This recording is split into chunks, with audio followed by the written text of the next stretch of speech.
one of the best articles I've read all month was in Consortium News. Patrick Lawrence, who I'm not familiar with, but I thought that this was uh, an outstanding piece about how the deep state's imperative to colonize independent media is now before us. And I think that you'll Yep. recognize some of the photos and you'll recognize some of the people that are described. Okay. Oh, I've looked up some recently, in fact. Okay. Saying that, and I love this article again, if independent media are what keep hope alive for a vigorous, authentic fourth estate, as argued severally in this space, independent media are now subject to an insidious, profoundly anti democratic effort to undermine them. The ICIJ, Frances Haugen, that's the Facebook whistleblower, Maria Ressa. Yep. Let us consider this institution and these people. They are all frauds. If by fraudulent we mean that they are not what and who they tell us they are, and claim that to independence from power is bogus. So, the deep state, and at this point it is a mere pretense to object to this term, long ago made it a priority to turn the mainstream press and broadcasters to its purposes, to make a press unfree. And this has gone on since the earliest Cold War decades and is well and responsibly documented. So again, they're saying that if Americans read the many excellent books, that this wouldn't even be a question, but it is. Yeah. Several new realities are now very evident. Chief among them, the deep state's colonization of corporate media is now more or less complete. CNN filling its airtime with spooks, generals, and a variety of official and formerly official liars can be counted on a total takeover. The New York Times is prima facie government supervised, as it confesses in its pages from time to time. The WAPO, owned by a man with a multi-billion-dollar CIA contract, has turned itself into a comic book. Thank you, Dave Weigel. Anytime we can crap on Dave Weigel, I'm happy to do that. For reasons I will never entirely... Yeah. Prima facie, based on the first impression, in case you didn't know Latin. That mustache is just wonderful. So, for reasons I can never entirely fathom, corporate media have not merely surrendered their legitimacy, they have actively, enthusiastically abandoned what frayed claim they may have had to credibility. The national security state incorporates mainstream media into its apparatus, and then people stop believing the mainstream media. The thrill is gone, let's say. Right? Let me be prima facie. Look at who it is! Oh, they said so-and-so yelled at me. In consequence of these two factors, independent media have begun to rise as independent media. They accumulate audiences, a little at a time. They acquire the very habits of professionalism the mainstream press and broadcasters have let decay. Gradually, they accumulate the credibility the mainstream has lost. Certain phenomena engendered by independent media prove popular. There are whistleblowers. People inside the deep state institutions start to leak, and they turn to independent media, most famously WikiLeaks, free Julian Assange, to get information out. While the deep states... Also shout out Greenwald and all the people involved in that. Absolutely. Yeah. While the deep state's clerks in mainstream media keep their heads down and their mouths closed while cashing their checks, independent media take principled stands in favor of free expression, and people admire these stands. They are, after all, admirable. And we have a few members of the independent media streaming world with us tonight. Yep. Those populating the national security state's sprawling apparatus are not stupid. They can figure out the logical response to these developments as well as anyone else. The new imperative is now before us. It is to colonize independent media just as they had the mainstream in previous decades. And actually, Reef was meeting with, went on with our friend Be the Change to talk about one of those type of instances that we discovered. Yep. Who I seen coming up right.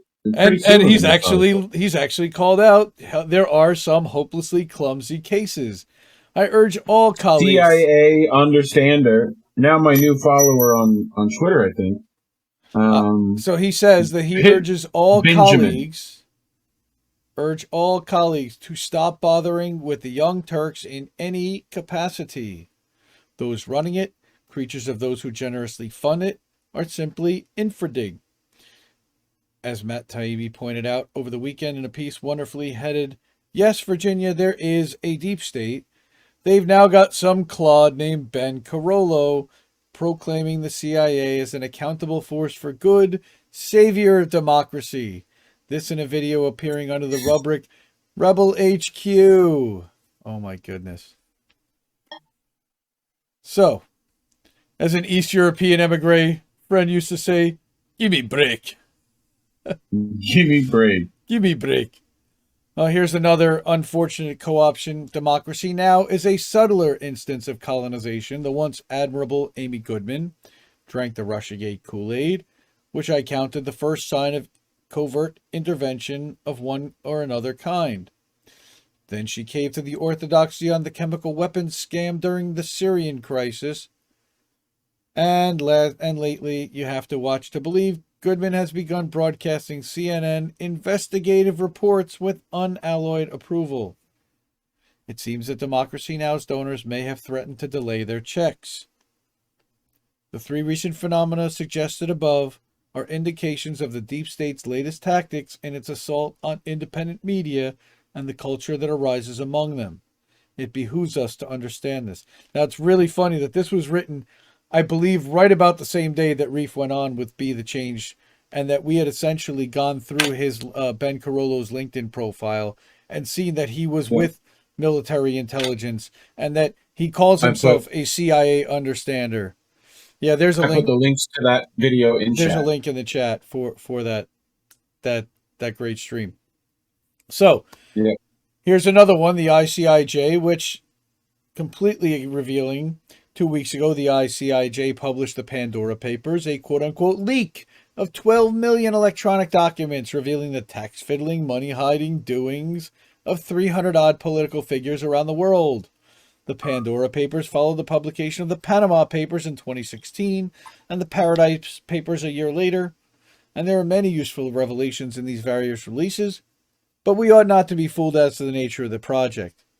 Where did the ICIJ get the documents in the Pandora Papers and how? Explaining provenance, authenticity, and so forth is essential to any investigative undertaking, but ICIJ has nothing to say on this point. I believe they did do some pretty heavy sourcing, but they won't reveal their sources, so why? All of the people the Pandora Papers exposes, is there not one American politician on its list? As Moon of Alabama notes in analysis, it amounts the list to a list of people the U.S. doesn't like. So, and here's where it really gets suspicious. They vigorously insist on their independence, and I'm actually a champion of theirs.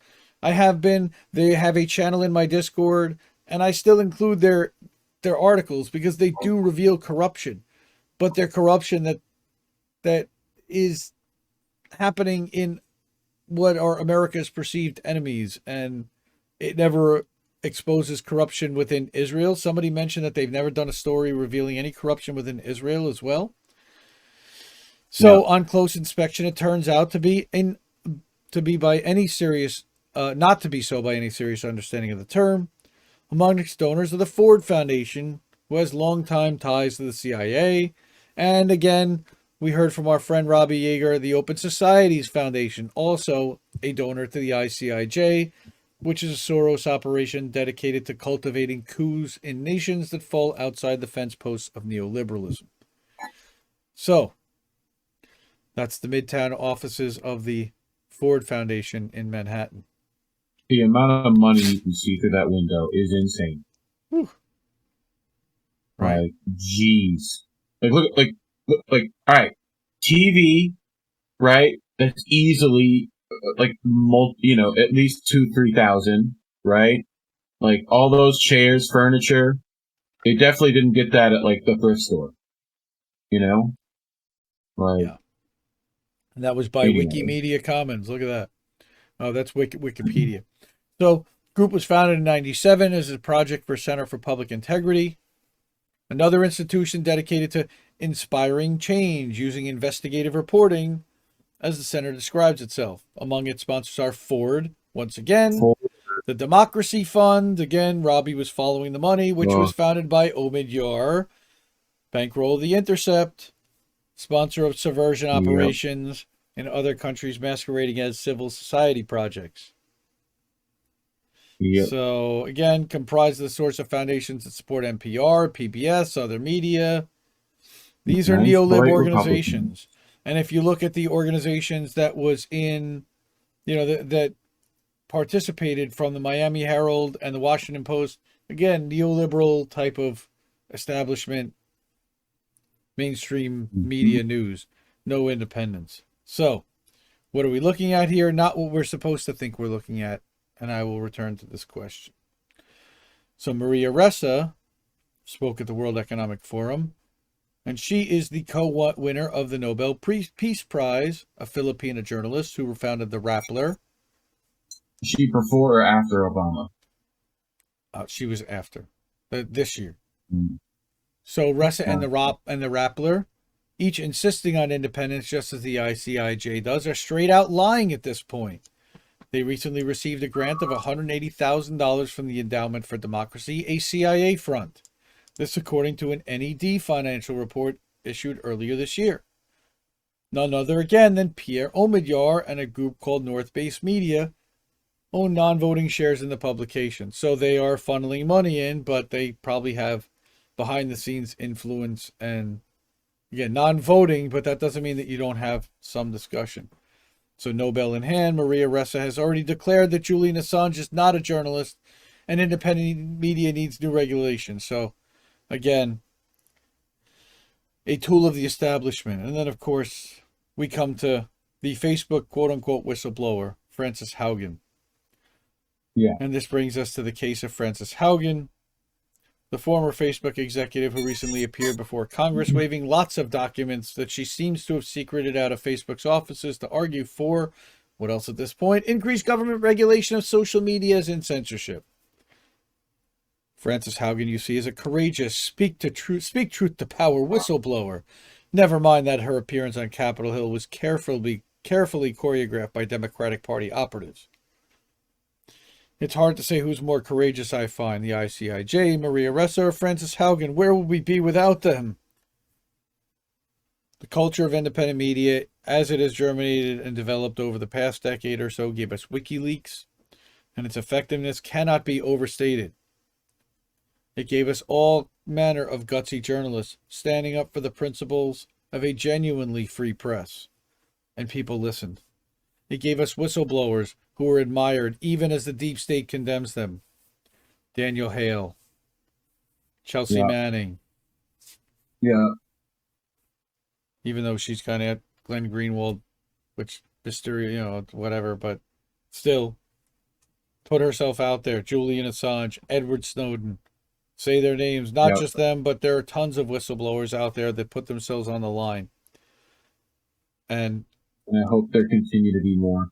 And now National Security State gives us a secret disclosing crew of mainstream hacks, a faux independent journalist elevated to the highest honors, a whistleblower who was handed her whistle, 3 crowd pleasers, 3 simulacra.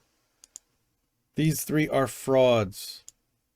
They are to independent journalism what McDonald's is to food. Oh, so good. All right. There's only one defense against this assault on truth and integrity, but it is a very good one. It is awareness. CNN, Democracy Now!, the ICIJ, Maria Ressa, Frances Haugen, none of these are, and many other media are people are properly labeled, but the labels can be written with modest efforts. Awareness and scrutiny, watching and listening will prove enough. I don't know if it'll prove enough, to be honest. That list. But dude, that is fire from Patrick Lawrence, chiefly for the International Herald Tribune. This was an excellent article, one of my favorites. I also wanted to make mention, he did mention about, I missed it. I lost it. What? Oh, Frances Haugen. How is it that this woman that nobody knew about in like 2 days had a blue check on Twitter and 60,000 followers? Nobody ever asked that question. Yep. But I do think people should go look at and Todd's video over at Be the Change. Be the Change. I put that link in chat earlier if you want to scroll up and find it. It's super good. Again, Yeah. Consortium News, independently funded. Support this organization. You've got UN Joe. What's it? Joe Loria, who's over there, and you've got Elizabeth Voss publishes there. They pick up Chris Hedges' stories. They pick up Common Dream stories. A lot of the stories that you see featured in Independent Left News also make it into Consortium News at some point. Excellent publication.